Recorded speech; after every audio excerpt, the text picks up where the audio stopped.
최혜직은 최근에 해고당한 직장인이다.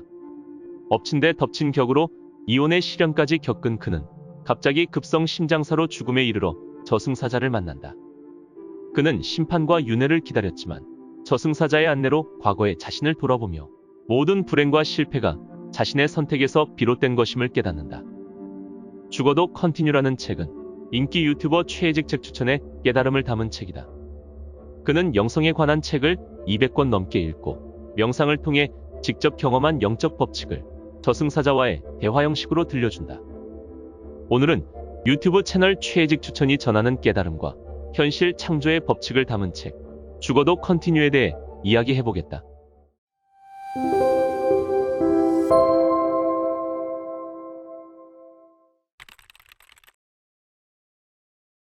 최혜직, 자네는 급성 심장사로 오늘 죽었으며 지금부터 너는 내게 일어났던 일들을 보게 될 거다.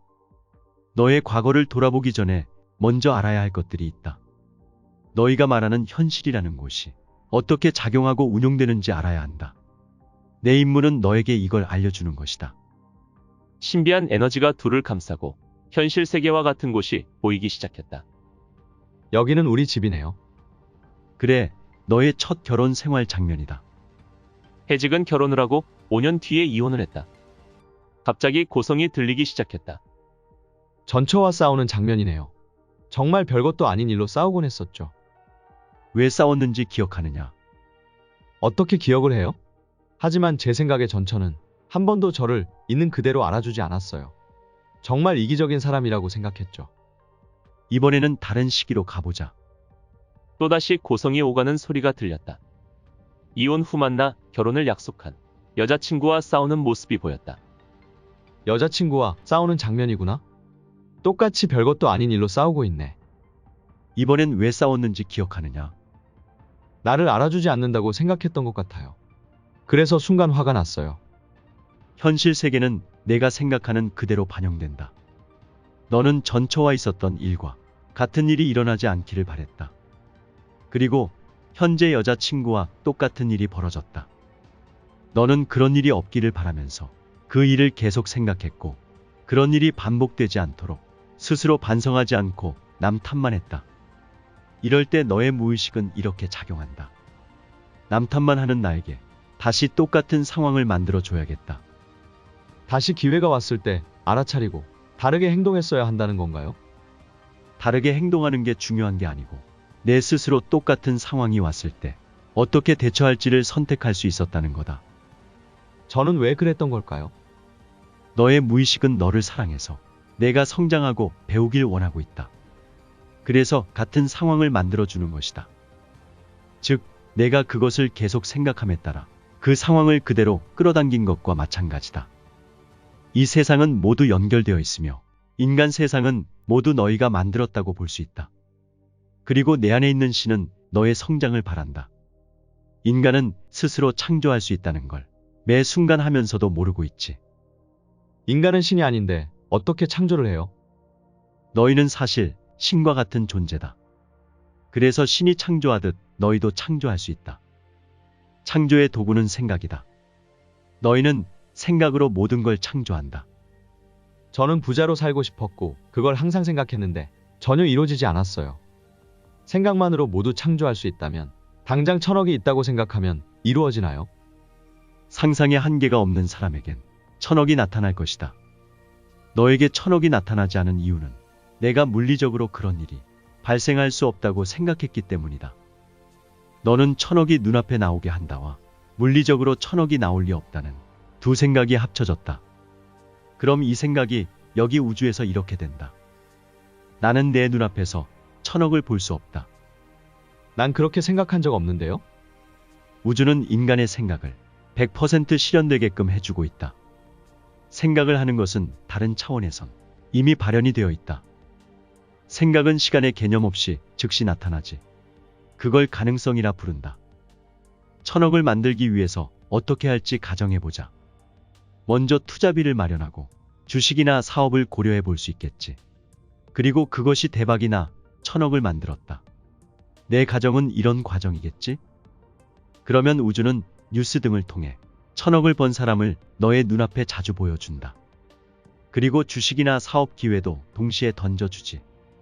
너는 그 중에서 선택하면 된다. 하지만 너는 그저 이렇게 생각한다. 내가 조건이 된다면 저 모든 걸 다 할 텐데. 그러면서 지금 돈이 없으니 아무것도 할 수 없다고 생각한다. 생각을 창조의 도구로 쓰기 위해 어떻게 생각해야 하나요? 그저 생각만 하면 된다. 그러나 그 생각을 방해하는 요소들마저 생각하니까 되지 않는 것이다. 물질로 이루어진 인간이 물질에 영향을 끼칠 수 있는 건 생각 때문이다. 생각을 어떻게 하느냐에 따라 물질에 영향을 줄 수 있다. 세상에는 인가의 법칙이 있다. 그건 우주의 리듬이다. 한 인간이 자신의 마음 그릇보다 큰 것을 요청하면 리듬은 그 인간 안에서 뒤틀린다. 다시 원상태로 회복하려면 인가의 법칙이 작용해야 한다. 이렇게 되면 주변에서 분명한 신호들이 온다. 그 신호들을 어떻게 받아들이고 어떤 선택을 할지에 따라 변화가 생길 것이다. 다시 원상태로 돌아가려는 리듬이 뭔가요? 만약 너의 마음 그릇으로 벌 수 있는 최대 금액이 50억이라 해보자. 하루는 너의 마음 그릇을 시험해 보기 위해 100억을 요청했다. 그러면 리듬이 50억의 액수만큼 뒤틀린다. 그러면서 그 리듬을 다시 원상태로 돌리기 위해 50억이 드는 일이 내게 생긴다. 마음 그릇보다 큰 걸 요청하면 그만큼 돈이 더 나갈 일이 생긴다고요? 아니다. 리듬은 액수를 신경 쓰지 않는다. 내가 50억을 잃었다고 생각할 정도의 일이 생긴다는 뜻이다. 가령 내 주변에 안 좋은 일들이 벌어질 수 있다. 이때 그 일들을 내가 어떻게 받아들이고 대처하느냐가 중요하다. 내면이 성장하면 부자가 될 수 있다. 결국 부자가 되는 것은 마음 공부를 하는 것과 같다. 남을 돕는 따뜻함은 그 다음이다. 자기보다 먼저 남을 돕는 것은 이타적으로 보이지만 결국 자기를 버리는 행위가 된다. 성장을 하지 않았기 때문이다. 이해가 안 돼요. 이타적인 마음은 좋은 거잖아요. 자신을 버려가며 남을 돕는 것은 이타적인 것이 아니라 자기 성장을 하지 않는 나쁜 행위다. 저는 대출을 받아 친구에게 돈을 빌려줬었죠. 결국엔 제 마음만 상했어요. 그 친구는 둘째를 낳고 차를 새로 바꾸는 동안에도 돈을 갚지 않았어요.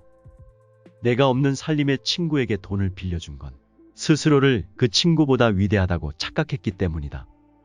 그러니 내가 힘들어지는 건 당연하다. 사람은 아는 것만 보인다. 너 자체가 쪼잔한 구석이 있기에 그 친구의 쪼잔함을 볼 수 있었던 것이다. 그건 친구의 잘못이 아니라 너의 잘못이다. 돈을 갚지 않은 친구가 잘못한 것이 아니라고요? 너는 스스로 그 친구보다 위대하다는 생각을 하면서 이미 위안을 얻었다. 성장하는 리듬은 사랑이 근본이다. 그런데 너는 사랑을 근본으로 두지 않았다. 돈을 빌려준 게 사랑으로 남을 도와준 거 아닌가요?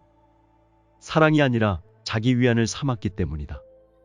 사랑으로 남을 돕는 사람은 자신도 사랑한다.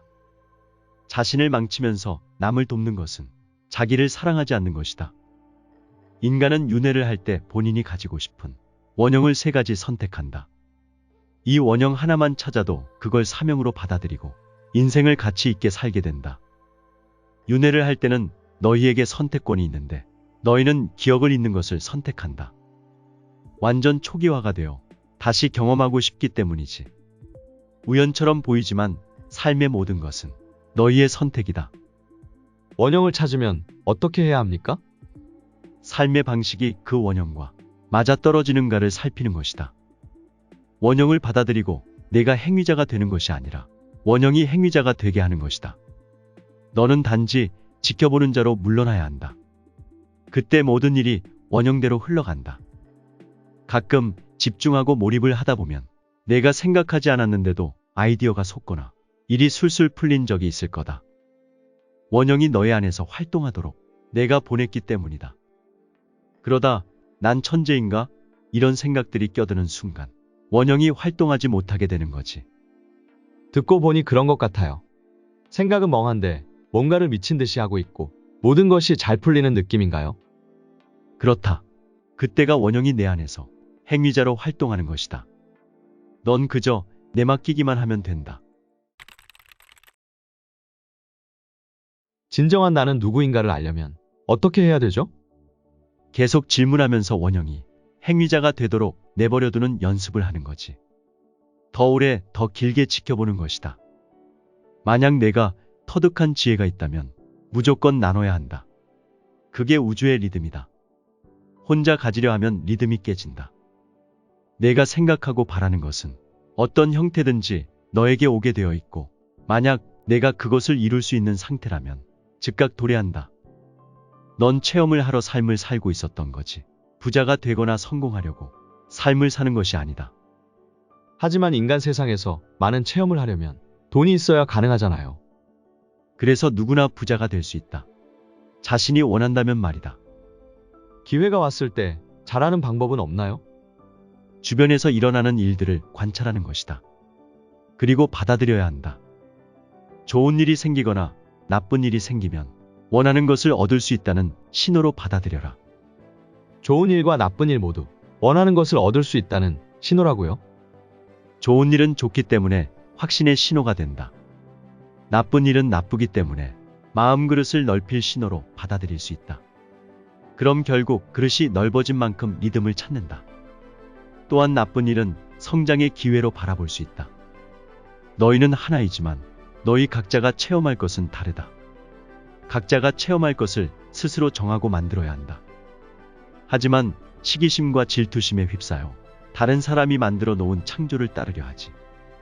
그러면 100% 일을 그르치게 된다. 자기 자신을 먼저 한 뒤에 목표를 정해야 한다. 그리고 목표는 자신과 상대의 공동 이익을 추구해야 한다. 사람들은 자신이 행위자라고 생각한다. 자기 몸을 움직여서 일을 한다고 생각하지. 그래서 힘이 들고 지친다. 그러나 그 행위를 자신이 아닌 신이 하게 하면 힘들거나 지치지 않는다. 너는 목격자일 뿐 행위는 신이 하도록 해야 한다. 제 안의 영혼과 에고 중 누가 하는 것인지 어떻게 알죠? 몰입이다. 그저 한 생각에 집중했을 때 너도 모르게 잘 되는 느낌이지. 이렇게 말하고 행동해 보아라. 내 안에 신이 행동한다. 나는 그저 바라본다.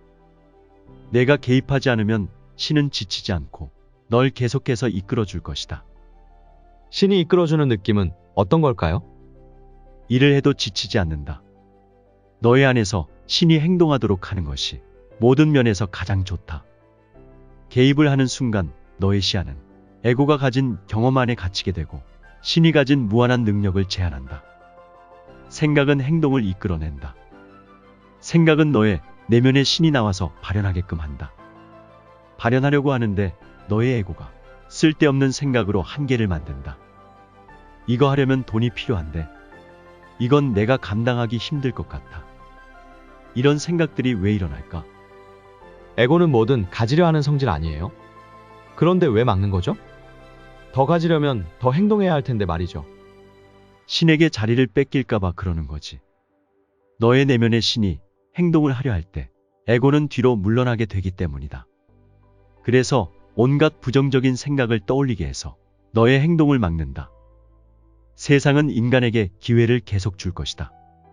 하지만 같은 모양으로 주지 않는다. 죽음에 이르는 고통과 시련을 동반할지도 모른다.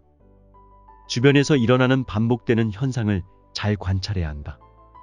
그것은 모두 얼굴을 바꾼 기회이다. 그 기회가 왔을 때 선택을 잘해야 한다. 과거 속에 붙잡힌 내가 선택하던 것이 아니라 지금 이 순간을 위해 선택하는 나로 살아야 한다. 그리고 마음 그릇을 키워야 한다. 감정이 뒤틀릴 때가 마음 그릇을 키울 기회임을 알아야 한다. 그 기회는 조금씩 다르게 온다. 그 반복을 알아차려야 한다. 그리고 그 반복을 끊을 수 있는 유일한 사람은 자신이라는 것 또한 알아야 한다. 당신 내면의 신을 찾고 싶은가? 죽어도 컨티뉴라는 책과 함께 한다면 영상에는 미처 소개하지 못한 명상법을 통해 무한의 에너지가 당신과 함께 있음을 느낄 수 있을 것이다.